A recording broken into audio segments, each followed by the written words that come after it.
My guest today is Richard Tate, who is the co-founder and CEO of Galazo Energy Drinks. He was previously the co-creator of the board game Cranium, which sold to Hasbro Toys in 2008. After graduating from the Tuck School of Business at Dartmouth, Richard started his career at Microsoft in 1988, where he later became the head of Microsoft's reference CD-ROM business, overseeing the development of Microsoft Bookshelf and Microsoft Encarta, and he later led the consumer web team that developed Microsoft CarPoint, Sidewalk, and Expedia.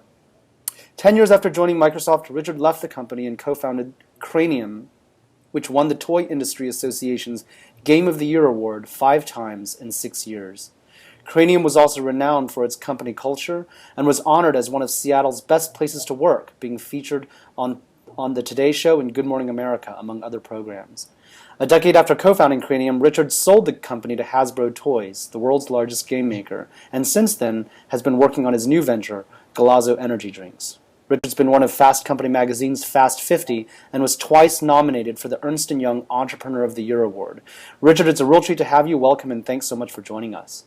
It's good to see you, Andrew. I'm excited to be here. Awesome. I'd love to start out by just hearing in your own words about how your career path unfolded and has taken you to your current role as co-founder of Galazo Energy Drinks. A moment ago, I introduced the basic chronology of your career based on what I learned in preparing for this interview, but would be super helpful if you could add color around why and how you made big career moves. In particular, the major thought processes you went through at key decision moments along the way. I'd love to tell you that it was a strategic and decisive decision about my career, but that hasn't been the way it's unfolded for me. For me, it's often a door that closes that results in a door that's opened. When I was a young boy, my family come from a long line of servants. My dad's dad was the chauffeur. My great-grandfather was the gameskeeper, all for the Templetons of Troon. And my dad changed the trajectory of our family, and he ended up running Polaroid in Europe and demonstrated that through hard work and a sense of perseverance, you can really change the direction of your life. You can only imagine, as the young boy in that family, I have 2 sisters, when I announced that I wanted to be a rock drummer for a rock band like Poison or Aerosmith or something, that's what I wanted to do with my life. My father was like, oh my God, I've got to try and get this kid on a good trajectory. And in that moment of where a door closed, my dad introduced me to a synthesizer kit, and he gave me a synthesizer that I could start programming.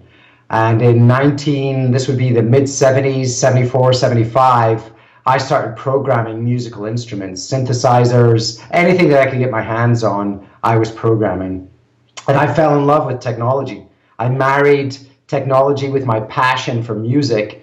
And in any time in my life where I've found that intersection of a passion with a productive pursuit, then I've realized that I have an opportunity to make a career. And so I started programming. I could program anything. You could have given me a hairdryer and I would have programmed that. I was just microwave, anything that I could get my hands on, I wanted to program. And so I started programming in the mid-70s, and I ended up in a school called Heriot Watt in Edinburgh, which was the geek school. It was the pencil protector, everything that you could imagine. That was the school that I went to, was that school. And I ended up getting an honors degree in computer science from that school. And upon graduation in 1986, I had an idea for a business. I had programmed an expert system in Prolog that when a consumer came into a computer store unsure of what they wanted from a computer, they knew what they wanted to spend, they knew what they wanted to do with it, they knew the printer capability that they wanted, but they had an idea of what they wanted, they just didn't know what machine was going to be used for it. My expert system solved that problem.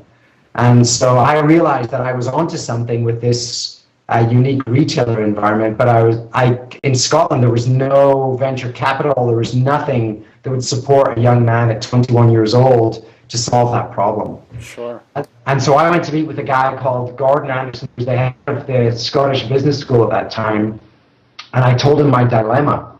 And he said to me, Richard, you have to go to a country that celebrates the entrepreneurial spirit, a country that was founded in that pioneering belief of a young person and an idea, and that country was America. And so his advice to me was not to stay in Scotland and stay with the family and the environment that I have loved since I was a child, to set off a pioneering mission to come to America and pursue what my personality is meant to do, which is to create these frontier missions and to try and do what I love to do, which is to leave a footprint in the sand. And so in 1986, I left everything that I knew, my parents, my sisters, my family, everything, and I moved to America. And at that time, I'm motorcycle crazy. So for me, I'd watched a show called Chips on TV, and I could just imagine Eric Estrada. That was me. You know, I wanted to be the Scottish Eric Estrada.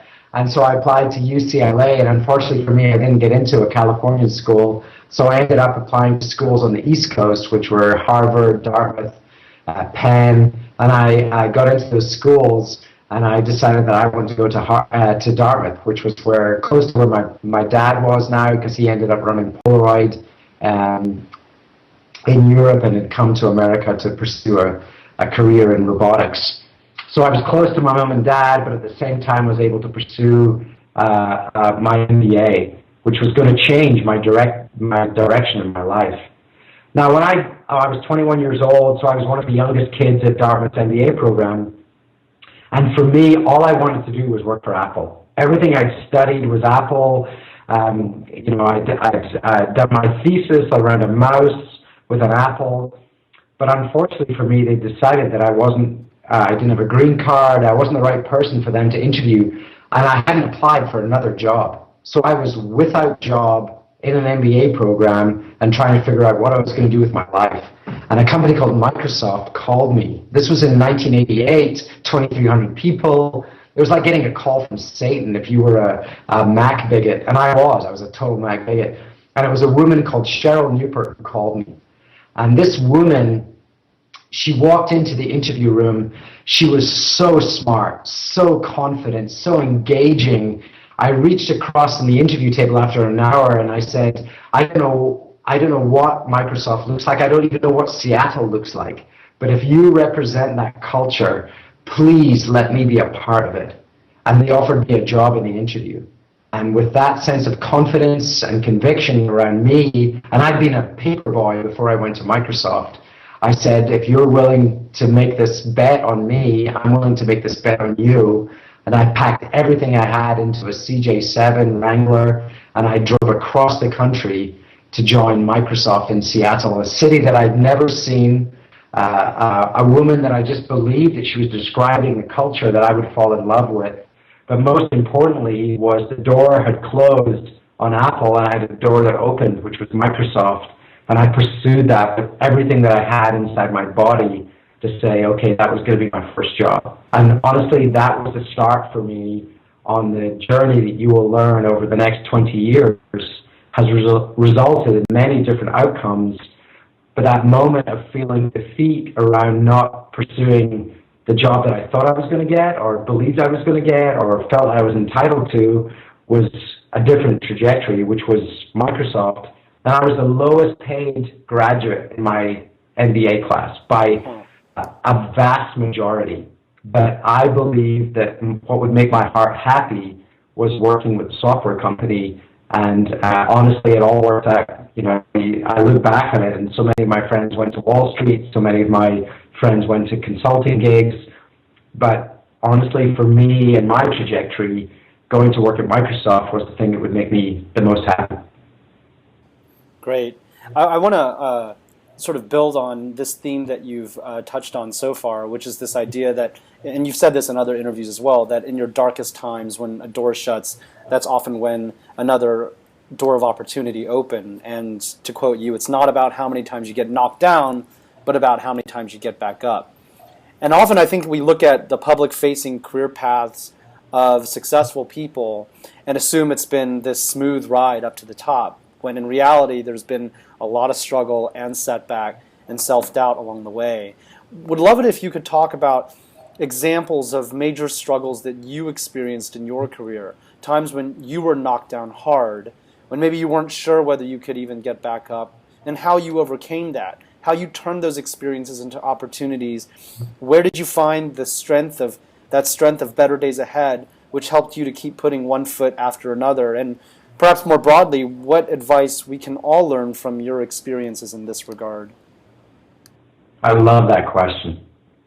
You know, when I was a young man at business school, I shared a room with Jib Martinez, and you know he was a man who'd spent 5 years on Wall Street. He had financial background. He carried himself with swagger. He had so much more confidence than I did, and I shared a habitual environment with him. There was 2 rooms. We shared a bathroom, and on a nightly basis, Jib was able to go for a beer. He was able to go out and enjoy the MBA student experience, and I was stuck in my room struggling to try and figure out how to figure out mathematical models, financial models, because I had no experience in that. And so many times in my life, I'm faced with that incredible challenge of how do I resort to just my own personal perseverance to get through this moment to try and help me succeed. And beyond just graduating with an MBA and doing well in that school was going to Microsoft, where I was plunged into what I consider to be, I thought the MBAs were smart until I got to Microsoft. And then I was amongst 2,300 of the smartest people that the world had to offer in pursuing a dream to give information at your fingertips. And so many times in life, you have to draw within yourself and figure out what's special about me. What can I bring that will help change this environment that I'm in? And for me, it was drawing. I wasn't the best coder. I wasn't the smartest technology guy, but I do have leadership characteristics. I can galvanize people around a mission. I can galvanize them around, we can make history. I can bring out qualities in people that they don't often know they have within themselves. And that was what my role was in the early days of the systems environment. And honestly, that statement of it's not how many times you get knocked down, it's how many times you get back up came much later in my life. You know, it was in 2007, a year before we sold Cranium. I was at the toy industry event in Austin, Texas.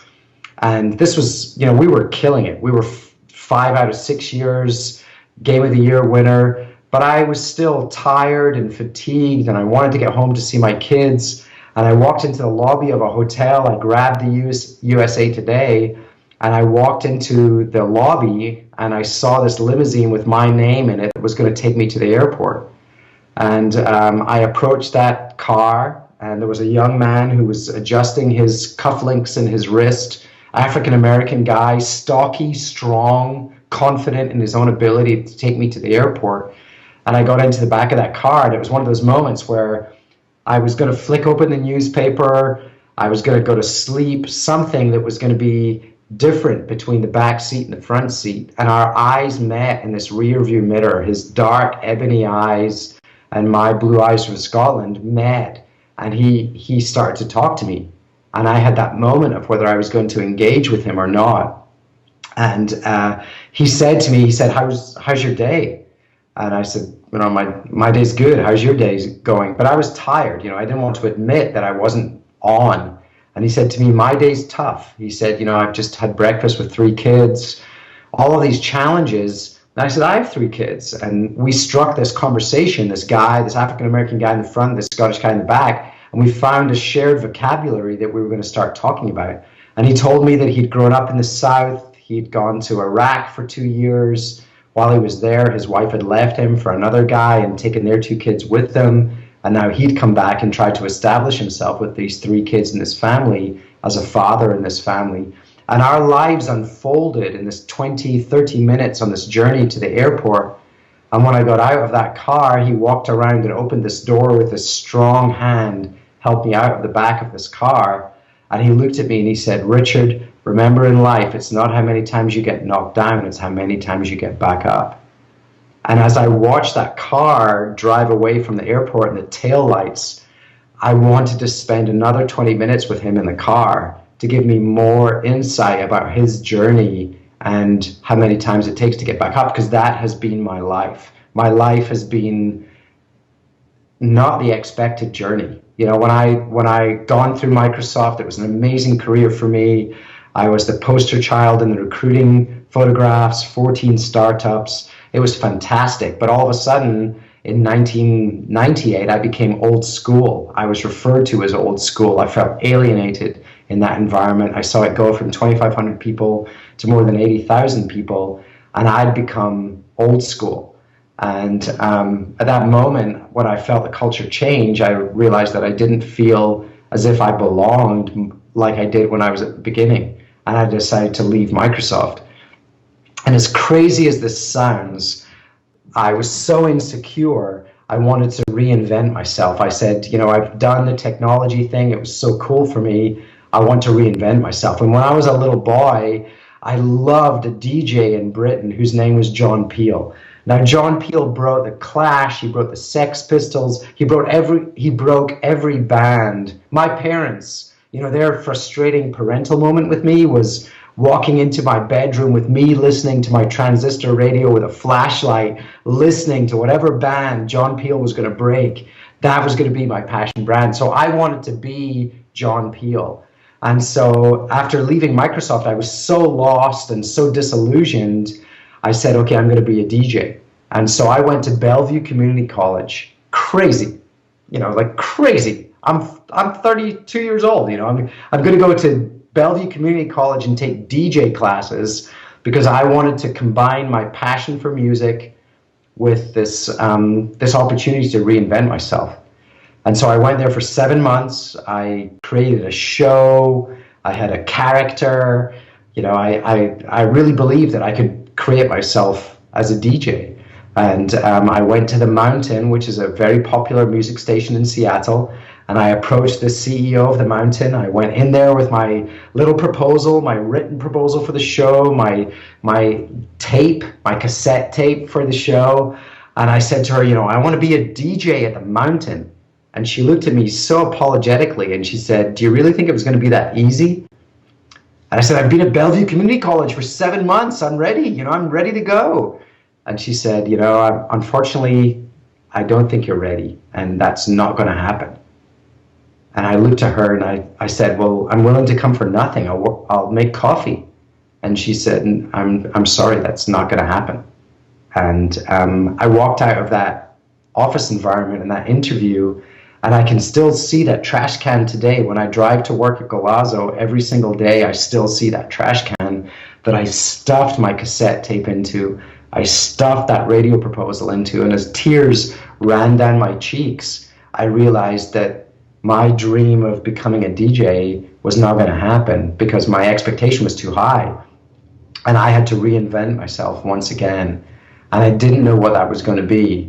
And as you're asking me for career advice, I'm expressing this this philosophy that you never know. Oftentimes it's a door that closes that results in another door that opens. And in my life, that's been so true because of the day that a DJ door closed, which honestly was probably the right thing to do. I was never going to be the world's best DJ. But what happened for me was in that moment of desperation, something else came into my life, which was called Cranium. And that resulted in me carrying the flag and being a part of something that became the third largest games company in the world. And I would never have been the third best DJ in the world, never. But something happened where that door closed and I had to rediscover a new journey for myself. And that new journey resulted in something where I look back on history and I remember that I left a footprint in the sand. And for me, my career has always been around feeling like I made a difference and brought joy into people's lives and left a footprint in the sand. And I don't think I would have done that as a DJ in Seattle on the Mountain, but I did get the chance to do that as the guy behind the Cranium brand. Great. So I'd love to take me back to that transitional moment when the DJ dream was shattering. What were you thinking at that point, and what are the specific things you did that led to the eventual spark of, maybe your next step would be to go into the toy business? And how was Cranium born? I mean, what was the context around and that initial spark of an idea that then led to a company? I would love to tell you it was well calculated. It wasn't. I never saw myself in the toy industry. I was a geek. I programmed everything I could get my hands on. I have an honors degree in computer science. I saw computers as that future for myself. Then I saw DJ. That evaporated. Honestly, I was at the darkest moment of my life. I was in my basement. I was wearing my pajamas. The only reason I was getting dressed was because I was thinking that someone was going to come home and find me still in my pajamas. That was not a good moment for me.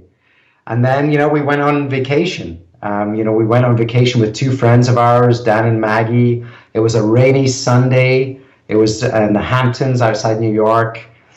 We'd flicked through a newspaper. We'd read a book.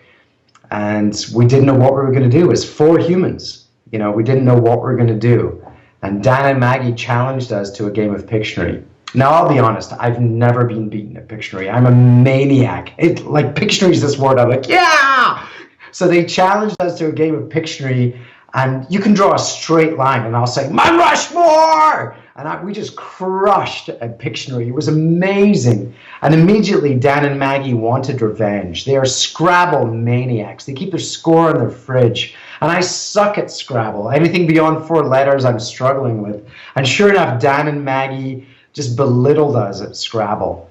And in that moment of where we'd succeeded, they'd succeeded, my little antenna went off.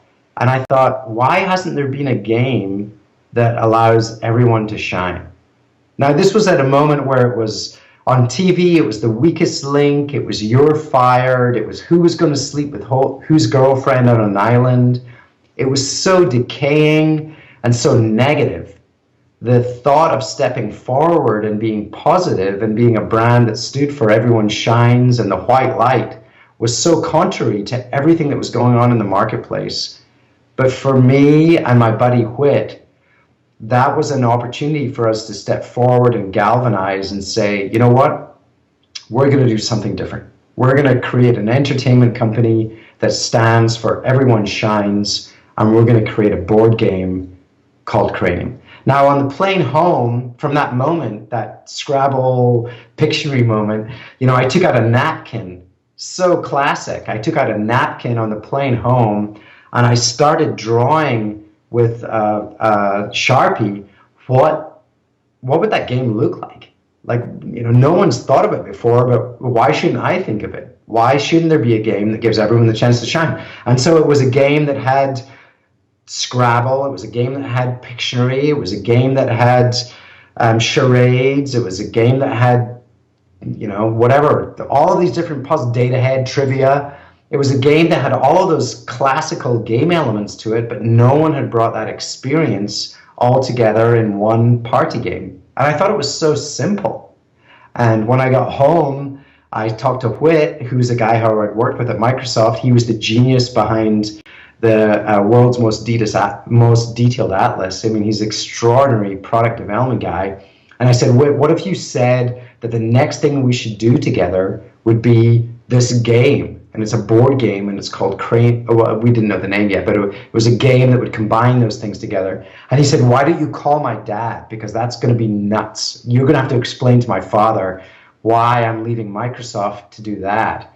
And in the same way that he had to explain to his father, I had to explain to mine that I'm going to leave Microsoft, and the reason I'm going to leave is, or for my dad, it wasn't about the reason I'm going to leave, it's what I'm going to do next is this game. And my dad, who I love, and he's a fantastic father, but he said to me, what should I tell my friends?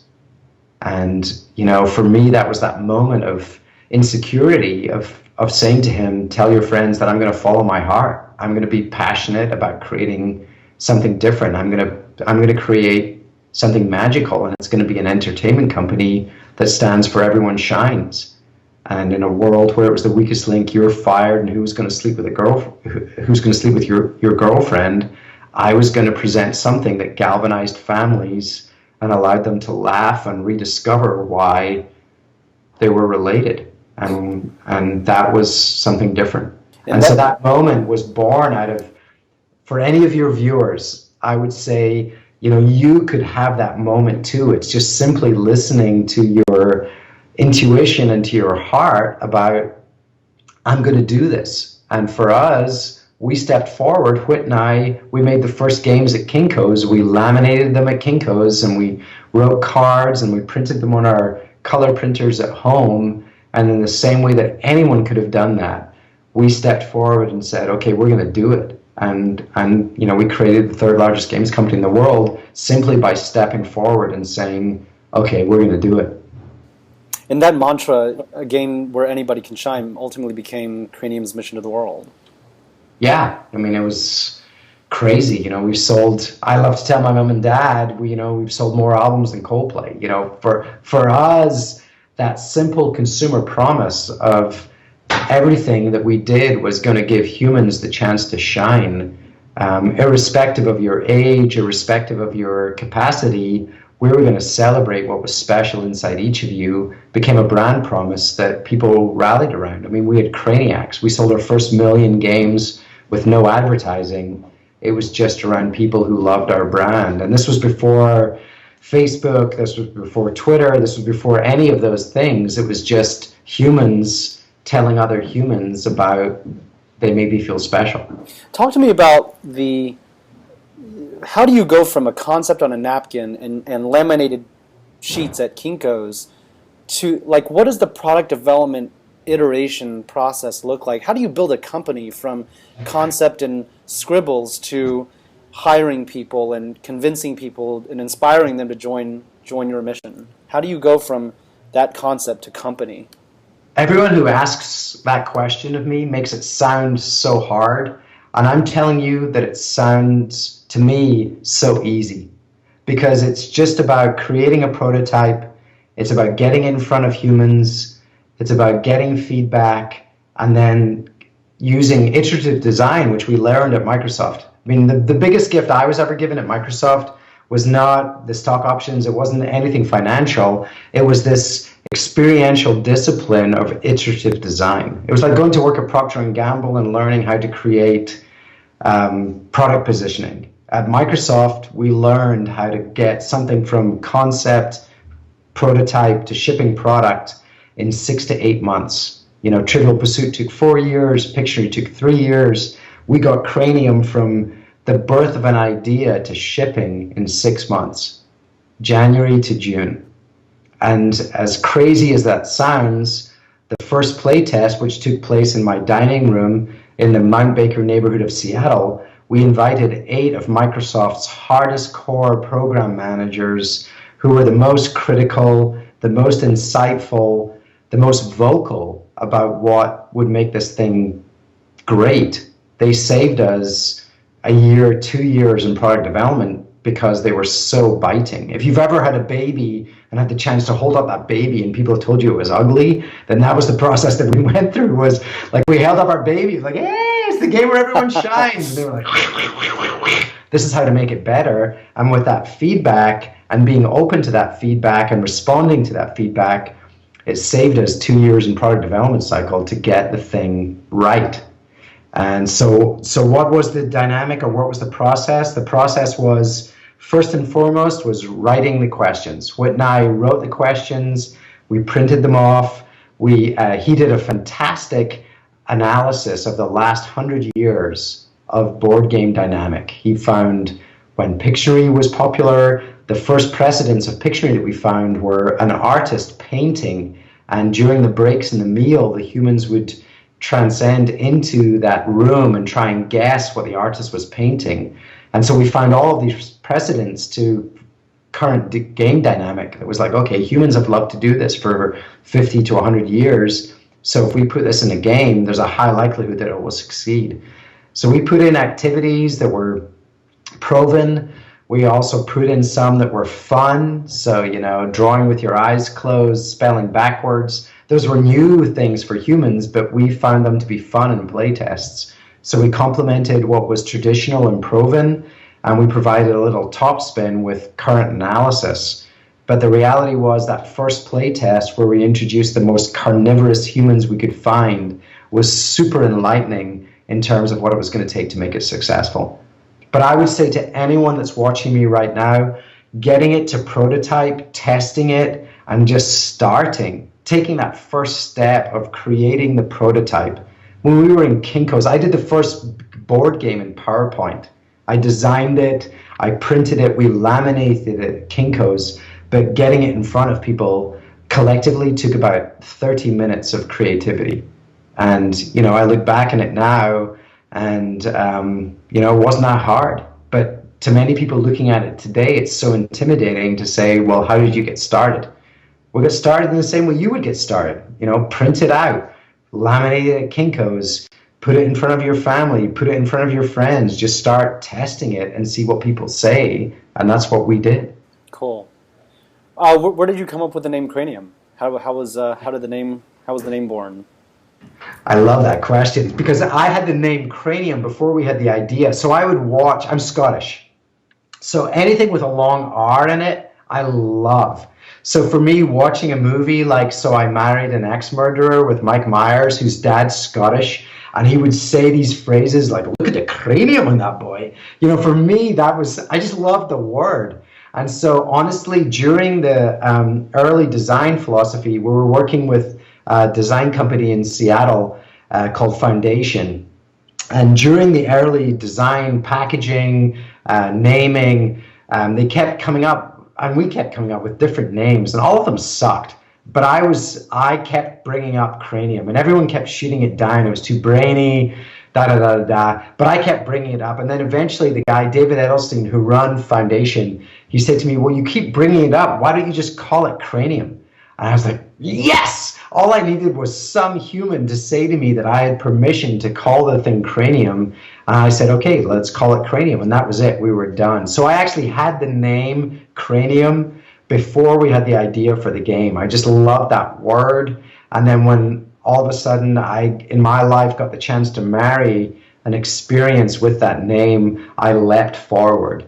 And, the decision to use Gary Baseman, who was the illustrator for Cranium, who brought to life the characters, was much longer. It was a guy called Giorgio Davanzo, who deserves a lot of the credit for the early design implementation of Cranium and is a great testament to the power that a designer can bring to the brand. We had 3 different artistic treatments that we were exploring for the brand, and Giorgio kept bringing up Gary Baseman. And Gary Baseman was an illustrator who, if you've seen the camelback things that Gary Baseman has done, it's a lot of eyeballs bulging, a lot of tongues twisting. It was very negative. And Giorgio showed us something that Gary had done for Mercedes, which was Mercedes trying to wrestle the mantle of safety from Volvo, which was a joey, a kangaroo bouncing with a little joey in its pouch that looked so safe and so serene. And it was Mercedes showing that a Mercedes car could result in this feeling for your kid. And Giorgio showed us this implementation for Gary Baseman, and he said, you have a brand that you want to span from everything from the adult game to a children's game, and I'm telling you that Baseman can do this. Now, we had shot down Baseman in every review that we'd been in, and Giorgio just kept pinning him up. He kept pinning him up in every design review that we're in. I was like, what are you doing? We shot this guy out at the last review, and Giorgio, with tears in his eyes, said, I believe he can do the same thing for you.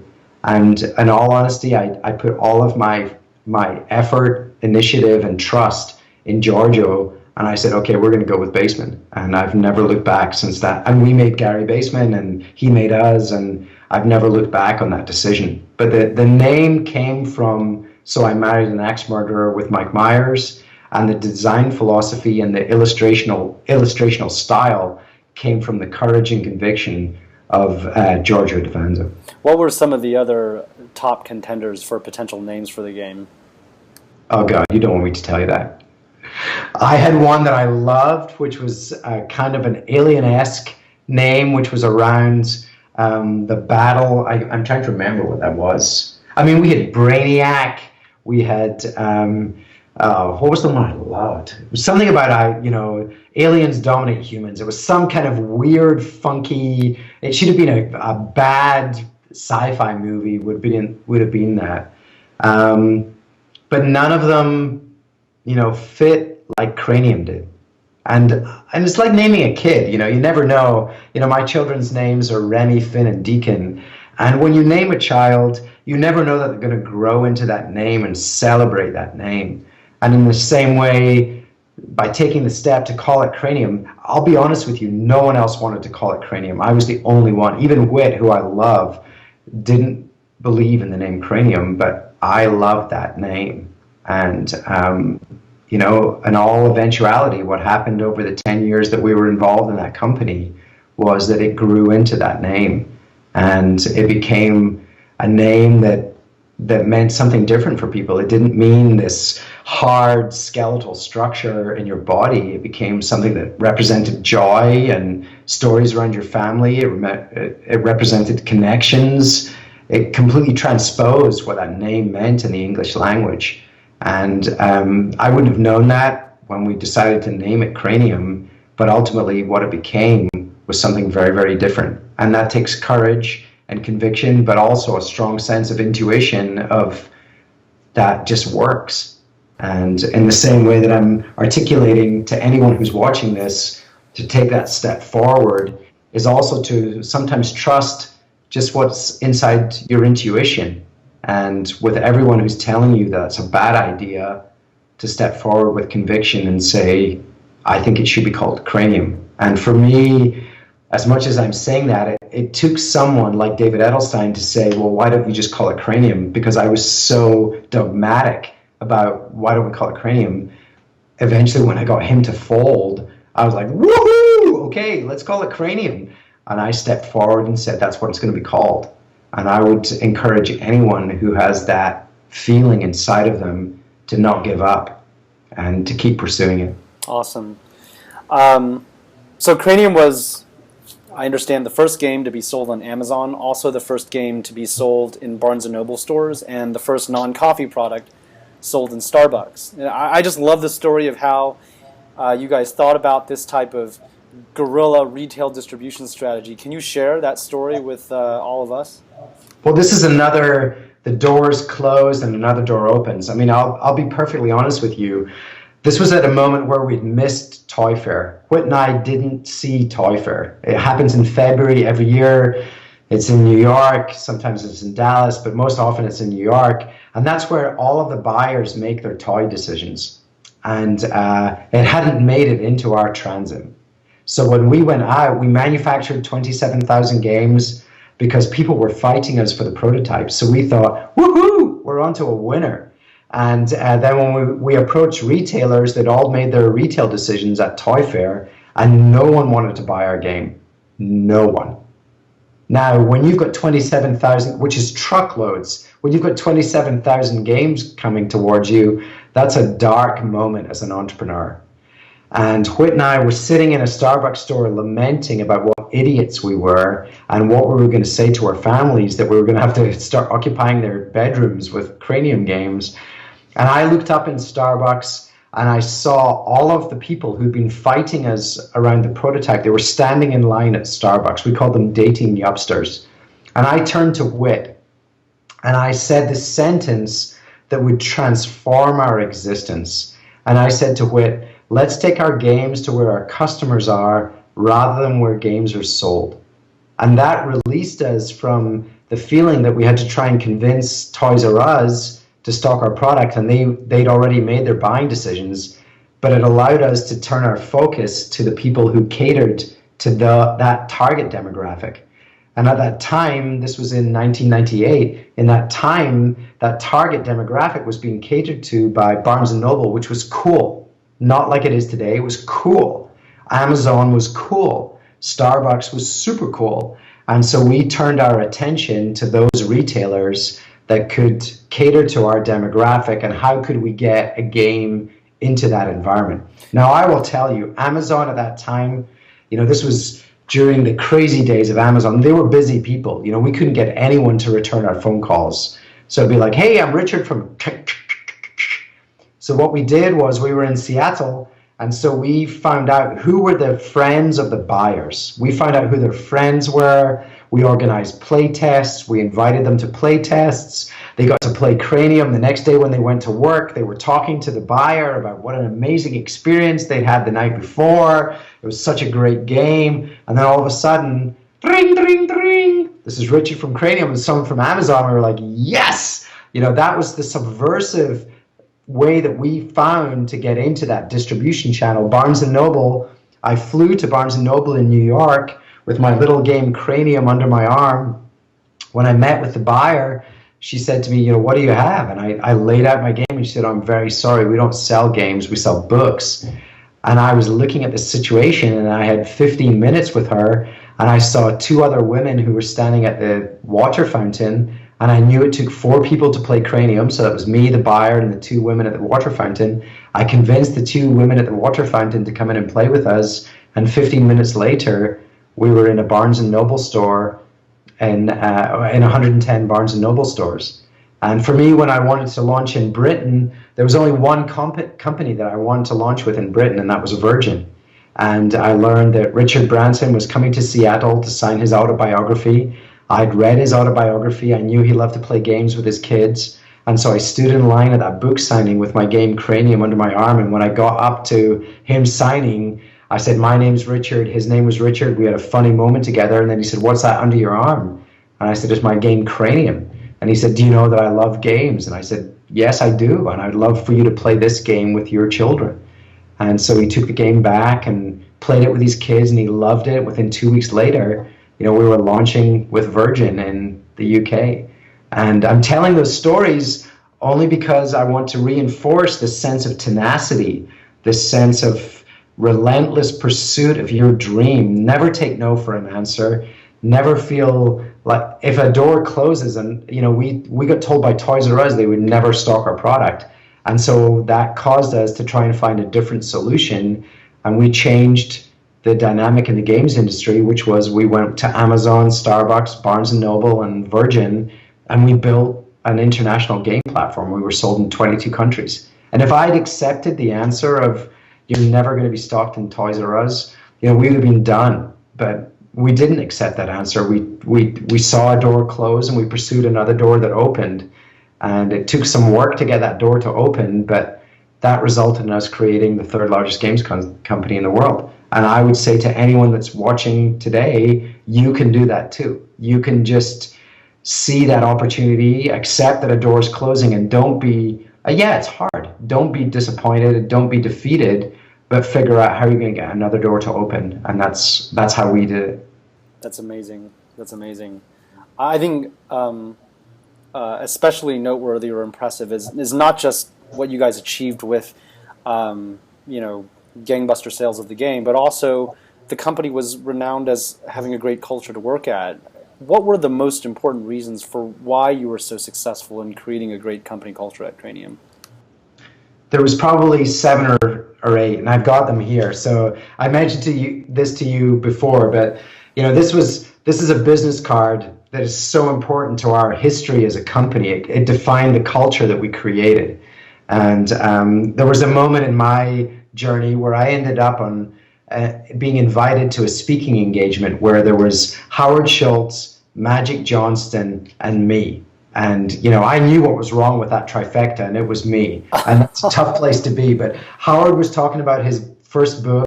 Magic was talking about the rings that he'd won. And I was meant to be there talking about whatever I had to talk about. And they had a book. Magic was wearing his rings, so he had rings. And I was scribbling at the end. I pulled out a blank business card and I wrote down the things that made Cranium special.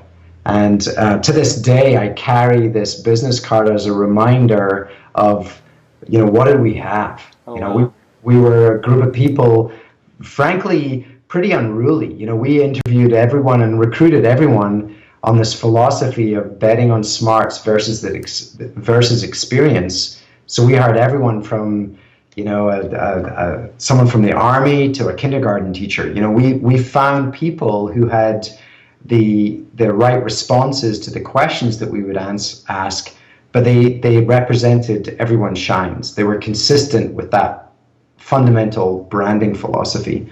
And so if you wouldn't mind, I'd love to take you through. Yeah, well, what were the 8 principles? I was just going to ask. Yeah, so number 1 was, have a mission. At Cranium, our mission was to give everyone the chance to shine. Galazo, It's that born to score philosophy is creating something that's so simple. The brands that I'm drawn to and advocate for is Apple, Think Different, Mini, Let's Motor.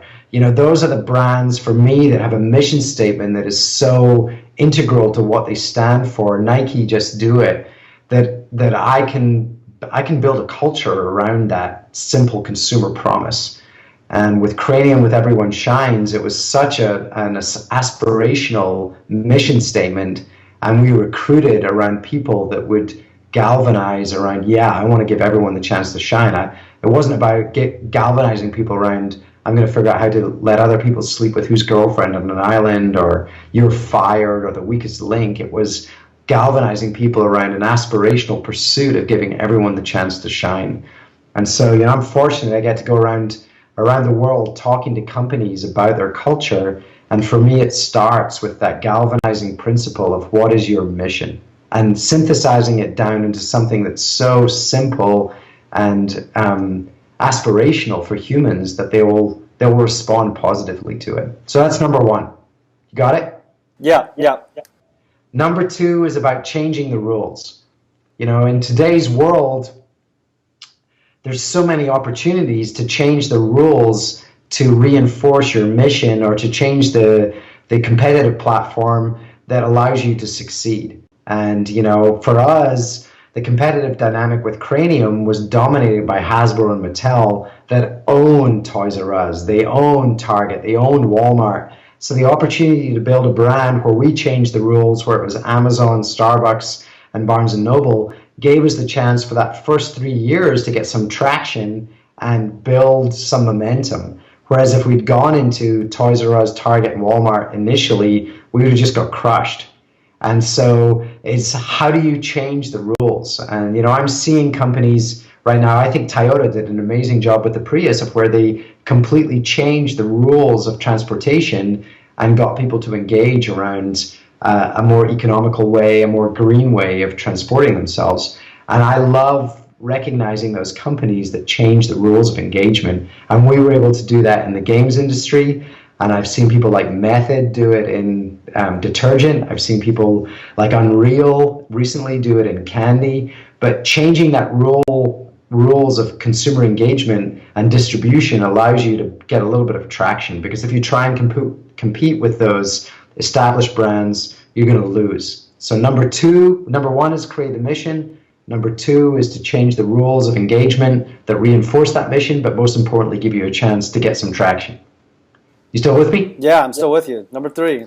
Okay, number three, and this was a spelling mistake that I had when I wrote this thing, was I wrote it on the business card, I wrote it that said, know what you're god at. It was meant to say, know what you're good at, but knowing what you're god at is even better. Within your culture, a core sense of dominance, like what do you have collectively that gives you, like Barcelona, I'm a soccer nut. So for me, Barcelona right now, they've this sense of possession, they have this sense of patience, they wait for an opportunity to unfold and then they strike. For us at Cranium, that know what you're god at was around product development. Whit and I loved, and we built a culture of people who love to create the world's best products. Now, we got them done faster than anyone else had ever done before, but still with that high mantra of they were extraordinary. And with us, we had this philosophy that was called CHIFF, clever, high quality, innovative, friendly, and fun, CHIFF.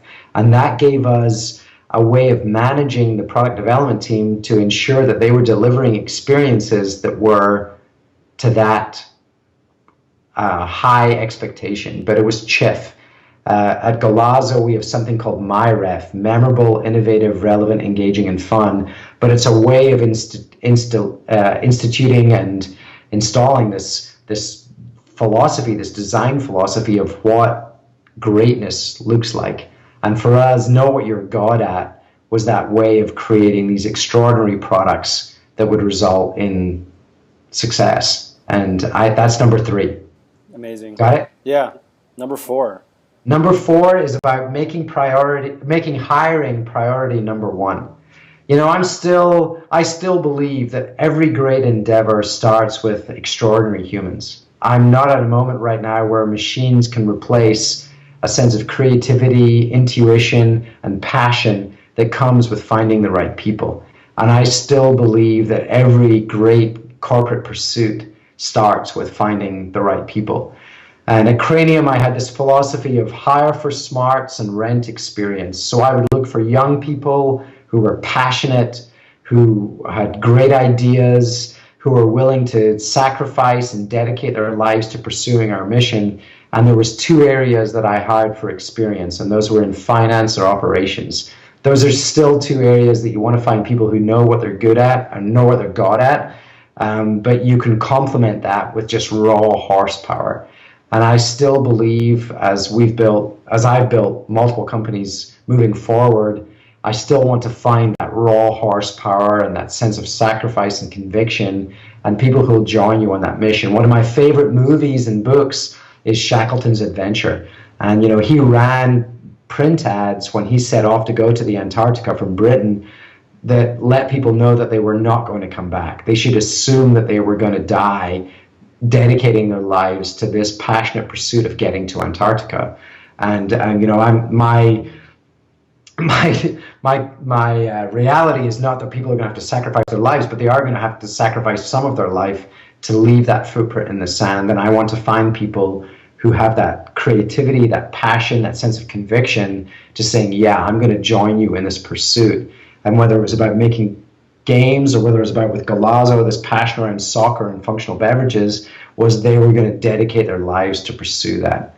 So that is for me about finding the right people based on your mission, based on the sense of sacrifice that's required, that sense of conviction and the creativity, but finding the right people. And I think at Cranium, we had a very unique recruiting philosophy, which was not about experience. It wasn't about telling what you did at Boeing in 1997.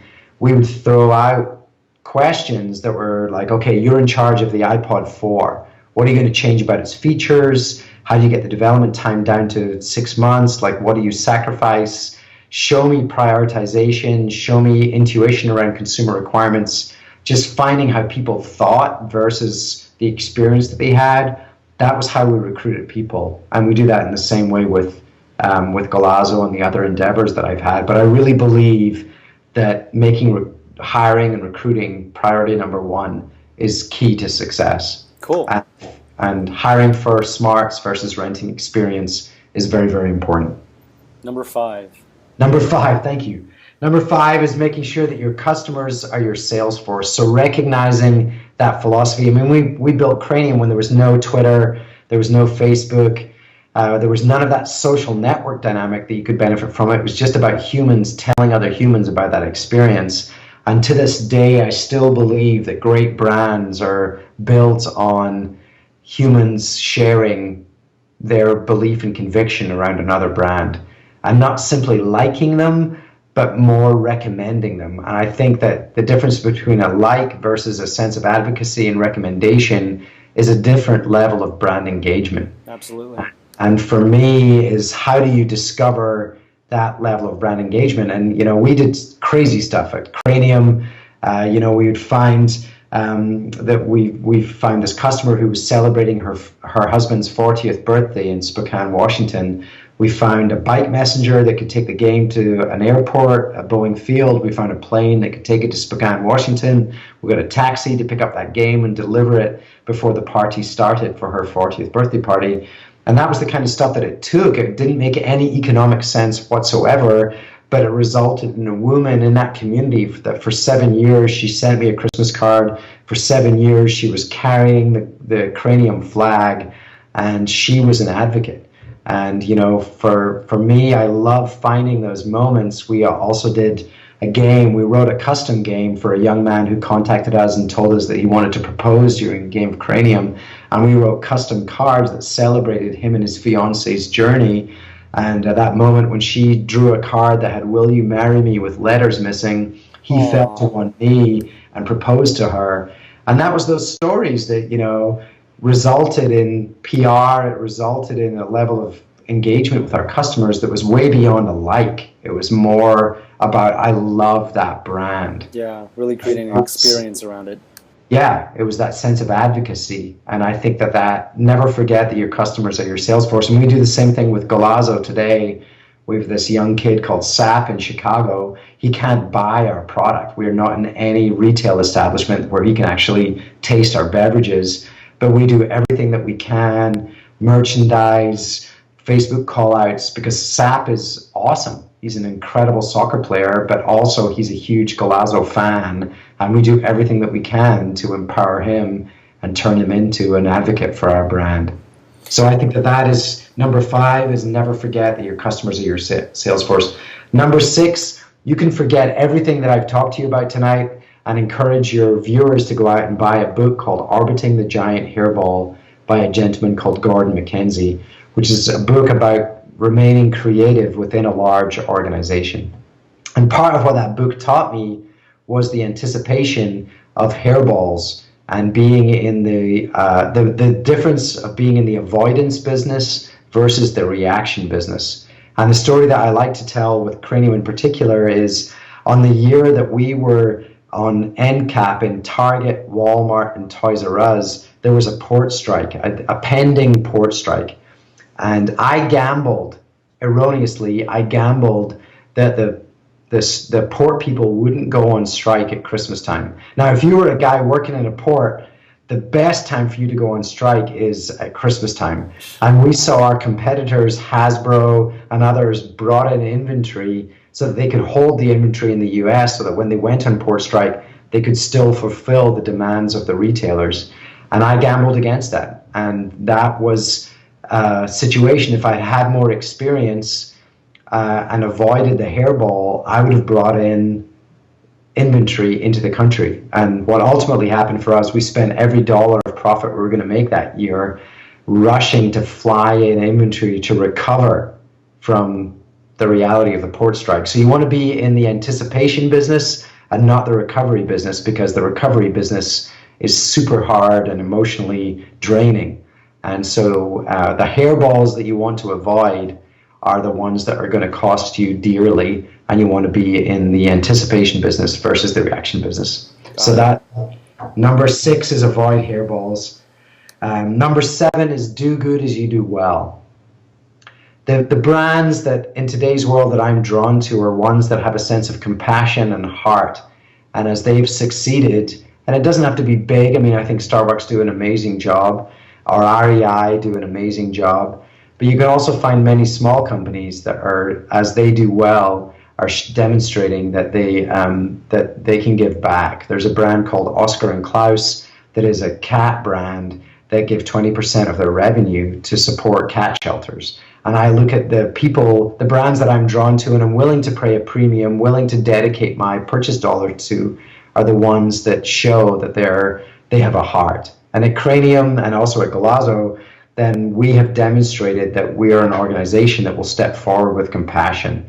At Cranium, we discovered that the number 1 growing crime segment was after-school crime. It was that latchkey crime, when there's young teenagers who have single parents or parents who aren't at home to let them in, they end up getting into trouble. So we dedicated our pursuit, our compassionate pursuit, to be around after-school programs for at-risk kids. And we gave over $1 million to those programs.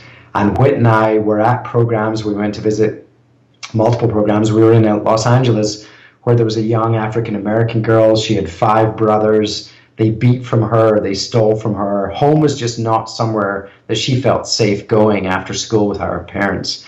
And we put her on a violin scholarship. And in that moment where she unclasped the violin case and that the sun struck that purple velvet and illuminated her face, and she tucked that violin underneath her chin. And in all honesty, I don't think this was a kid who wanted to learn the violin, but we were just creating an experience for her that allowed her to feel creative and safe. And as she strummed those strings and made music for the first time in her life, Whit and I wept as we realized that for everything that we were doing within the organization, we were giving this human a space to feel creative and safe. And it was so rewarding and so invigorating for us to go back to work the next day and try even harder to create that experience for more humans. And I would encourage anyone who's thinking about creating their own startup or creating a culture and a company to remember that it has to be one with compassion and to give back as you do well. That's amazing. What's I have the one last one. Yeah, what's the last principle? The last one is remembering, for me, I have 3 kids. Every day I get off that elevator, every day I get out of that car, I've got to galvanize myself and come to work and remember, what do I bring? Like, what can the people within that building, the team that I lead, what can they count on me for? And count on me in a way that I will deliver every day with conviction and continuity and predictability. And for me, that is that sense of passion, it's a sense of speed, it's this unbridled discovery and that sense of frontier and leadership that I bring every single day. And I would make that question to each and every one of the people that are watching your show and enjoying this interview is, remember tomorrow, when you go into work tomorrow, like, what are you bringing? Like, what are the characteristics? What is the conviction, the personal deliverables that you're going to bring? And I know that my team rely on me to come in tomorrow and lead with that sense of speed, discovery, and conviction that I bring on a daily basis. And I think that's so important to recognize as a human of what are other people counting on you for. As a parent, it's very easy. My kids want me to feed them, clothe them, get them educated, create a safe environment. That's all just being a dad. But as a leader within an organization, what are you delivering? What are you bringing with consistency that you can show that you're going to lead that organization to the heights that you hoped for and they can trust on you to bring? And I think that's the last thing that I would lead with is that personal signature. What are you bringing every day when you walk into that building that people can count on you for? Those are great lessons. Thank you so much for sharing that. I'd love to sort of understand the turning point out of Cranium, and can you take us back to what happened in sort of the final period when you and your co-founders transitioned out, you sold the company, and what happened after Cranium, but before Galazo. I understand you started a business incubator called Boom Boom Brands. You also worked for Howard Schultz, the CEO of Starbucks, for more than a year. Talk a little bit about those experiences, the why behind them, and what were the most important things you learned from both experiences and from working with Howard. Well, first of all, is the transition out of Cranium. I mean, I'd have run Cranium for the rest of my life. I loved making games. There was nothing that made me happier than introducing myself as the Cranium guy. The culture of people that we built was the brightest group of people that I've ever found myself, and most invigorating group of people I've ever found myself around. But at a time in 2007, we started to see the industry change.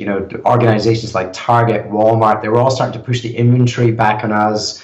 We saw the transactions change at the cash register. The world was starting to go into recession, and we recognized that fact. And so Whit and I went to our board of directors and said there was something changing in the environment, and that right now was a moment where we felt like we could capitalize on the value that we built, and that it was time for us to get out. Now, I will tell you, as a parent, that was like putting up a kid for adoption. That was the hardest thing in my life, but it was the right thing to do for all of the investors that were associated with Cranium. And so we went through that process, and we ended up selling to Hasbro, which was the right harbor, based on the alternatives, was the right harbor for us to find a place for Cranium. I look back on that with a sense of accomplishment, that we got it to the right place, a sense of disappointment with what happened after we sold it to Hasbro, which means that it's hard to find a Cranium game. They didn't continue to pursue the brand with the same sense of passion and conviction that we had, and they ended up focusing more on some of the other brands that they had. But the reality for us was, for the people that were around the brand, we found a safe harbor.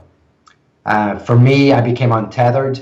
I was meant to stay with the company for 6 months, 9 months. After 3 months, I just decided that I wanted to go and reinvent myself again. And so I decided that I was going to pursue the next dream for me, And so, honestly, I set up Boom Boom Brands, which was an incubator in Pioneer Square, so aptly named in Seattle, was an office that I could go to and start coming up with another idea. And during those years of 2007, 2008, 2009, they were so hard as an entrepreneur to get people to back you as an idea.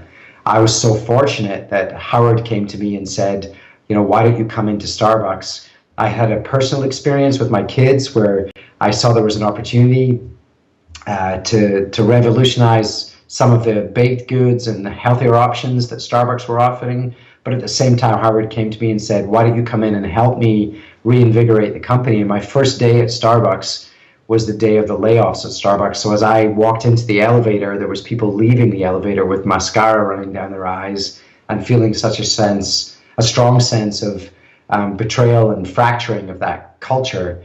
And I was the guy that was coming in to try and provide some kind of inspiration and rebirth. It was, I've never been called on as a professional to walk in with such a sense of expectation of, okay, how can you help? And was that at the time when Starbucks the stock was at a low, an all-time low, and I believe there was one day where they shut down all the stores for 3 hours to revisit their values internally and try to reinvigorate the troops. Was that around that time? Yeah, I mean, the day that I started, the stock was at less than $7. So this was at an all-time low in the last 10, 15 years, not all-time, but a historic low for the stock. The day that you're describing actually came after, which was a regalvanization, a recommitment to the values to try and rebuild the culture.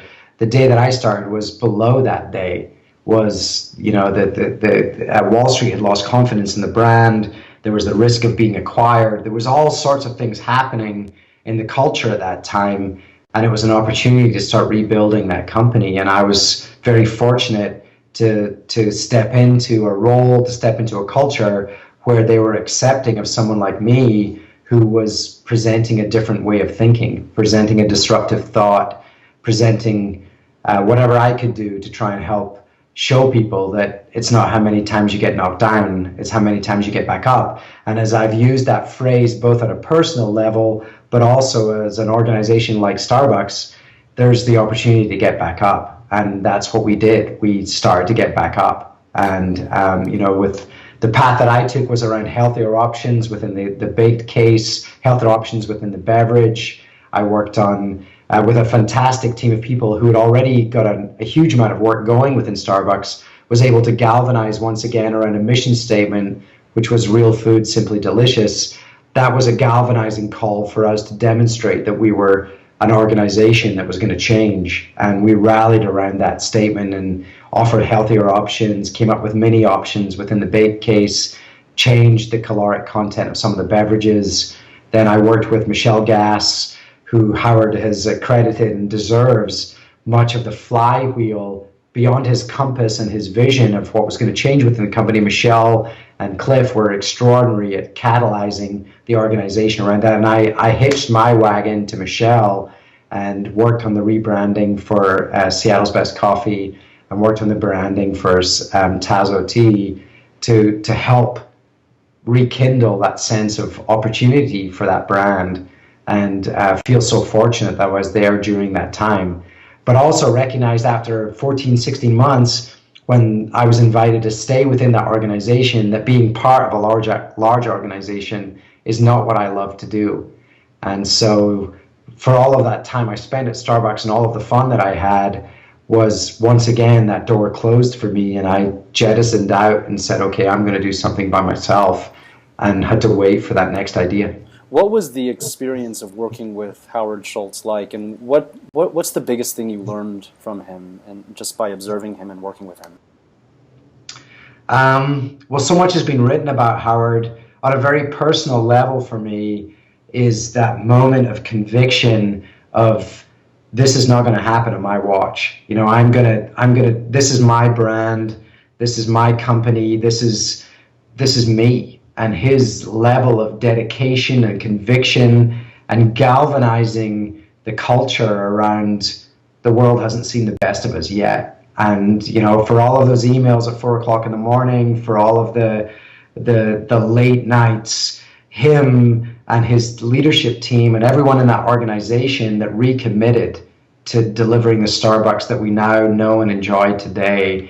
It took a human to step forward with that flag and lead that charge, and that human was Howard Schultz.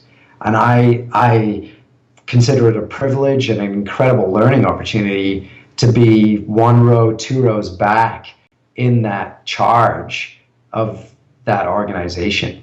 And we've seen leaders like Steve Jobs, we've seen leaders come through, but few and far between that have led that level of phoenix of coming back from that depth of despair to deliver a brand with such patina and such hope that Starbucks has. And I think it was a unique time in my professional career to be around Howard. So what did I learn? Is that personal conviction, that sense of dedication, that leadership of the world hasn't seen the best of us yet, and we're going to come back. And I think you can look at sports, you can look at business, you can look at multiple aspects of humanity, but there's few and far between leaders who've stepped forward and said, follow me, I will get us through this. And Shackleton for me is that moment of, in the moment of despair, their vessels being crushed by ice, and he turns to the team in Antarctica with no hope of ever getting back and said, I'll get you all home. And Howard stepped forward with that same sense of conviction and said, the world hasn't seen the best of us yet. And he led us through the darkest of times and asked us all to make personal sacrifices and a sense of conviction that was way and beyond what any of us had thought was possible. But it resulted in the stock price getting to, now close to $50 and from $6, and the Starbucks being credited as one of the greatest brands we've seen in this millennium. And he has an incredible leadership team and a dedicated organization, but it takes somebody carrying that flag, and that flag bearer was Howard Schultz. Absolutely. So you left Starbucks, and talk to me about the process between your departure and when Galazo was born. I understand that there is both a macro and a micro story behind the genesis of Galazo, your current company. One involves major market trends that you were observing, and the other a soccer experience that you witnessed in your hometown of Seattle. Can you tell us about how Galazo was born in this way, and what are you guys trying to do, and what does it stand for today, and what do you aspire for it to be in the future? Well, in between those two experiences was another company. So I had the opportunity to start another company. This was in 2008, where I had a great idea. It was born out of one of my children's imagination, and going out and promising your child that you're going to try and raise money to bring to life one of their ideas, and then ultimately coming home from a trip to San Francisco where the world's imploding and you have to tell that child that it's not going to happen, is a dark and humbling moment. But again, out of that door that closed came another door that opened for me, which was born out of April the 16th, 2008. I've played soccer since I was a little boy, 4 years old in Scotland. It's been my game of choice. You can ask me about any other sport, and I have actually no knowledge. I can't tell you about basketball. I can't tell you about American football, but I've played what I call football soccer since 1968, and I've worn the Pele shirt since I was a toddler. But for me, that's been my life. And on April the 16th, 2008, was a moment of complete revelation. My office, Boom Boom, which was an incubator that I created, frankly, to give myself a physical space. When someone said to me, what are you working on? I could say, I'm working at an incubator called Boom Boom, and everyone would be like, oh, that's great. And I had permission and a sense of relief that I could tell people that I was just working there and they would let me off the hook. I didn't have to have another idea that had particular traction. I just had a vessel that I could say I was working on something and people would say that was okay. That was awesome for me. So for me, I'm in Pioneer Square, which is right across from Quest Field. And on April the 16th, 2008, Mexico were playing China in a friendly. And Cesar Villa, who was the youngest striker, he was 18 years old, chipped it over the Chinese goalkeeper, and Mexico won 1-0. 60,000 people inside the stadium, 30,000 people outside the stadium, and the place just went nuts.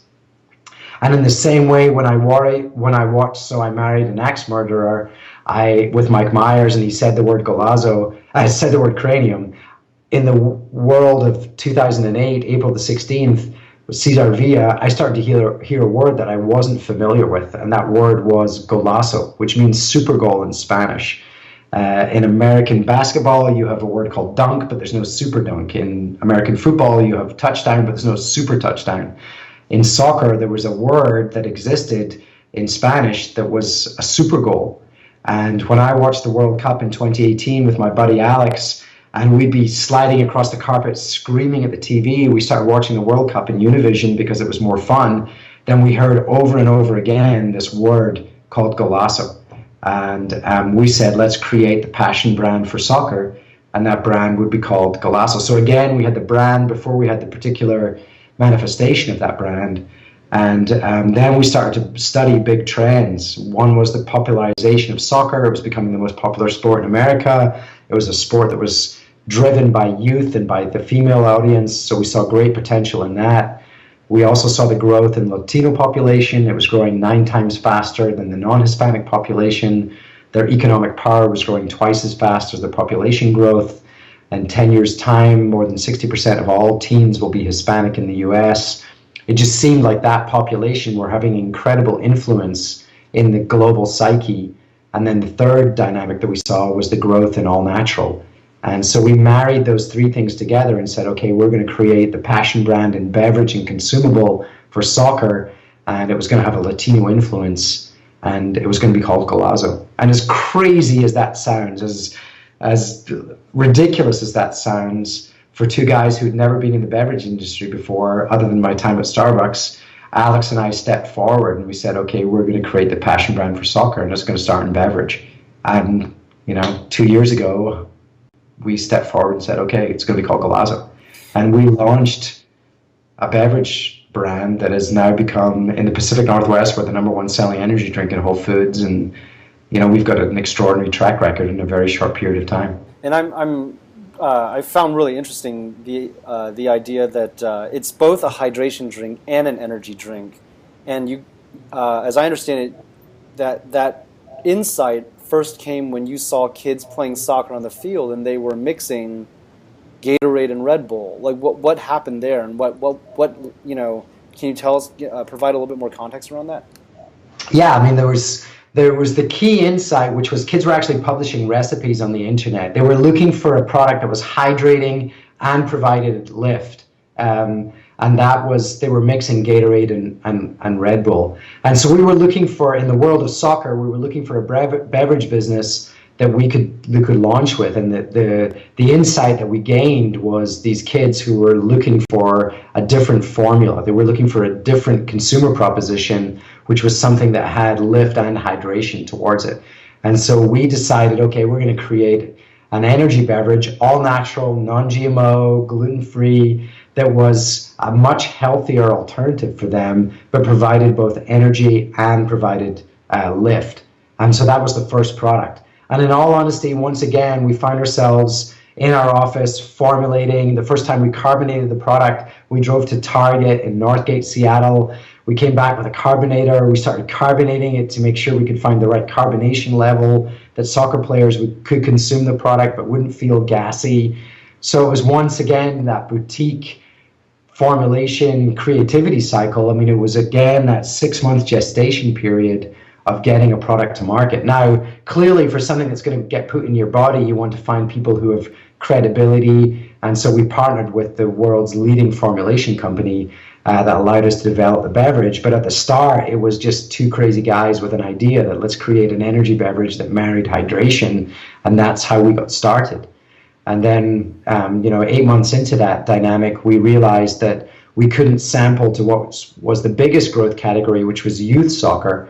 And so that's when we launched a non-caffeinated product, which was our coconut water-based isotonic, our sports hydration product. And that allowed us to have 2 different platforms for the brand that has clearly defined where we are today, which is selling ahead of 70% of the category in QFC and 50% of the category in Safeway, and creating a passion brand. The mission of Galazo, you mentioned earlier, Born to Score. How did you guys come up with that, and what does it mean and represent to you, and what do you aspire for it to be? As a soccer player, games are won and lost by scoring goals, but so is life.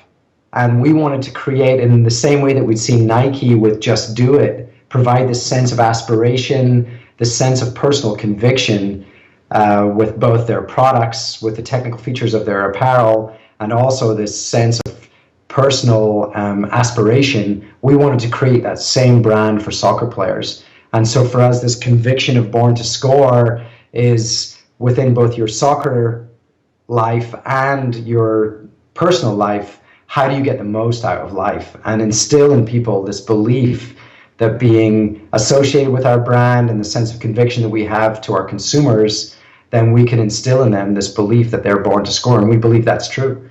And, for us, the marketing and the level of engagement that we have with the brand is investing in our consumers. We've never talked about them being a fan of us. We've always talked about us being a fan of them and doing everything we can from a marketing perspective to celebrate the amateur soccer player, the fan of Galazo. Everything we do is about shining a light on them and making sure that they feel that Galazo is a fan of our customers versus the other way around. And that Born to Score philosophy is one where we'll continue to reinvest. We've just become the partner of choice for Washington Youth Soccer Association. We'll do the same thing for California as we launch geographically, but it's about celebrating people's passion for the brand and instilling in that belief with incredible quality, all natural, non-GMO products, that we're creating that best platform for human potential, and they are born to score. And I think every brand, for me, I told you before, Mini, I love to drive, Mini for me, Let's Motor, Nike, Just Do It, Apple, Think Different. I'm drawn towards those brands that result in a little bit of disruption. And for me, for all of those people who said you're crazy for putting a soccer ball on the can, you're crazy for calling it a Spanish name, you're crazy, crazy, crazy. I want Born to Score to be this rallying cry where soccer fans and soccer players celebrate what we stand for and say, yeah, those guys are taking a risk. They stand for what I love.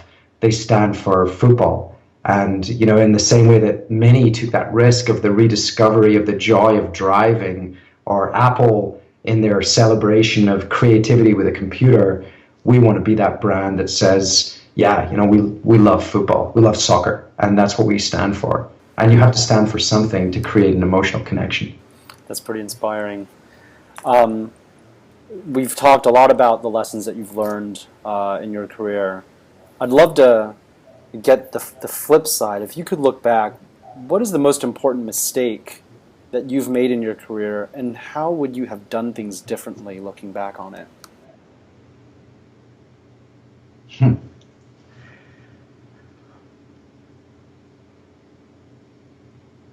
It's a great question. I don't look back on my life and think about the mistakes. I think about the joy that I've had to pursue the opportunities that I've had. I mean, there's 7 billion people on the planet, and I've not created, I'm not the guy that created Microsoft. I'm not the guy that created Google. I'm not the guy that created Facebook. But for the journeys that I've tried to do the best job I possibly can. And if I look back on my journey, there's no door. If I got the job as the DJ, I would never have set a world record as a DJ, but I got the chance to set a world record as a game developer. And, for me, it's hard to look back and say that that was a mistake. The lesson that I took from that was picking myself back up and the belief that something better was going to come.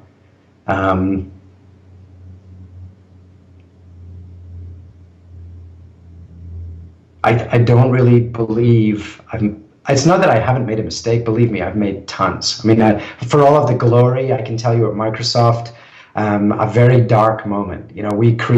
I saw at the dawn of the internet, the place where humans were spending the most money for information was was pre-pregnancy, pregnancy, and the first year of their kid.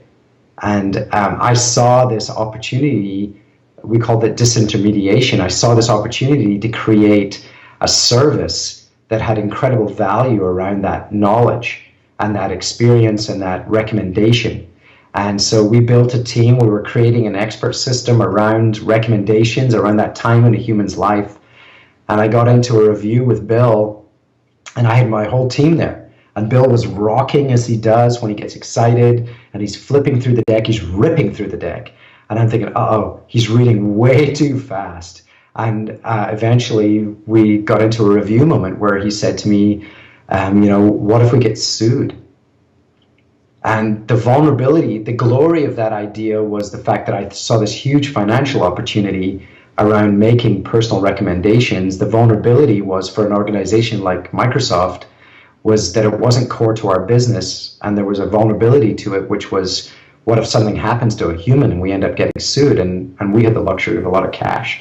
And so that business didn't make sense for Microsoft. It was a great business for somebody else, but it wasn't a great business for us. And so I walked out of that review. We ended up shutting down that team, and which was incredibly hard for all of the work that we'd done, but it was the right decision for Microsoft. And what I learned from that experience was being more cognizant of my unbridled enthusiasm for ideas with a recognition of the right place to bring them to life. And I look back on that meeting with him, and I don't hold a single grudge against that decision. It was completely the right decision for Microsoft. I still believe it was a great business for somebody else, but it wasn't the right business for Microsoft. And I think that I don't look back on that and was it a mistake? I took away a great learning from it, but the mistake I made was building the team, spending 12 months, spending all of that time, effort, recruiting, all of those things to ultimately realize that it wasn't the right thing for us. And looking back on it, that was a great learning experience. But in all honesty, I look at the Cranium experience, if anything, we should have sold 2 years earlier. Rather than waiting for the economy to crest, we were at the height of our success 2 years before. Was that a better time to sell? With Galazo, there's nothing I can look at yet that says it was a mistake. It's the World Cup's in 2014. For a soccer fan, the World Cup in Brazil in 2014 is like Mecca. It doesn't get any better than that. So starting a soccer brand, I don't have any regrets yet, or nothing I can look back on and say that was a mistake. Yeah, no, I mean, I think that's valid. That's valid. What if you were to sort of orient forward? What do you dream about doing when you grow up? I've mentioned Remy, Finn, and Deke, my three kids, before, and any parental person just hopes that they can set an example for the next generation. My father, I saw him emerge from a family that was rooted in a sense of servitude, to him following his own path as an engineer, working for Timex, working for Polaroid. Every night I walked by my dad sitting at a dining room table with a calculator, just grinding out that business. And he instilled in me this sense of work ethic and conviction that I think has led me to where I am today. And I hope for Remy, Finn, and Deke, they look at me and see a human that followed their own compass, trusted their own creativity, but ultimately pursued a sense of conviction around who they are and feel confident in as a human. What do I hope? I hope people look back at me. Nothing makes me happier than meeting someone in an airport or a vacation place where they say to me, "Oh my God, I played Cranium. We play Cranium as a family. We love it." Or today I heard from a woman who said to me, my daughter came home wearing a Galazo shirt. She loves Galazo.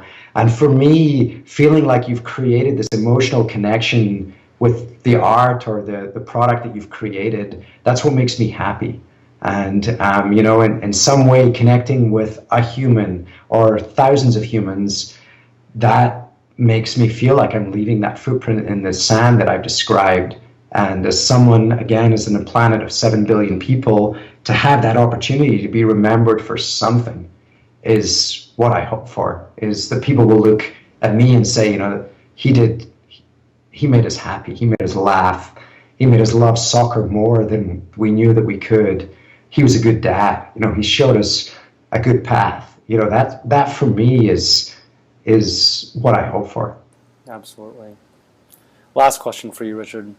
What tactical advice would you offer to people who would like to create career opportunities like those you've had in your life for them to think about as they navigate their own career choices? You know, you've often said it's very rare to be able to combine a professional pursuit with a personal passion, and you've been able to do that not just once, but arguably twice now, with Cranium first and now with Galazo. How can other people take more proactive steps to finding and pursuing that intersection between profession and passion? The biggest hurdle that they're going to face is both, one is the doubt of those that they love and are surrounding them the most, and then secondly is self-doubt. The biggest defeat for an entrepreneur are those two dynamics, is in believing within yourself that you can do it, and then when you express it to someone that you know and love and they question it. You know, that's two levels of doubt that often defeat the candle that started the whole experience. And I'm someone, you know, we sold the first car on the internet with CarPoint. And I'm a car nut, so I've pursued many times that intersection of personal passion. Going to work at Microsoft, you know, I was an honors degree computer science. The fact that they gave you a computer was like, that's awesome. So, you know, I'm someone who has constantly pursued that intersection of personal passion with professional pursuit. And what I sit in front of you as is a person who's telling you, make the cards at Kinko's, get the prototype done, get it in front of someone. Because so many people will say to you, how do you do that? That's the most common question I get is, how did you make a game? How did you make a beverage? And it wasn't that hard. It really wasn't that difficult. And the most important thing is getting it in front of people and making it fantastic. I mean, our products at Cranium, our products at Galazo, I believe are brilliant, fantastic. And it took getting it in front of people and starting iterating to make it happen.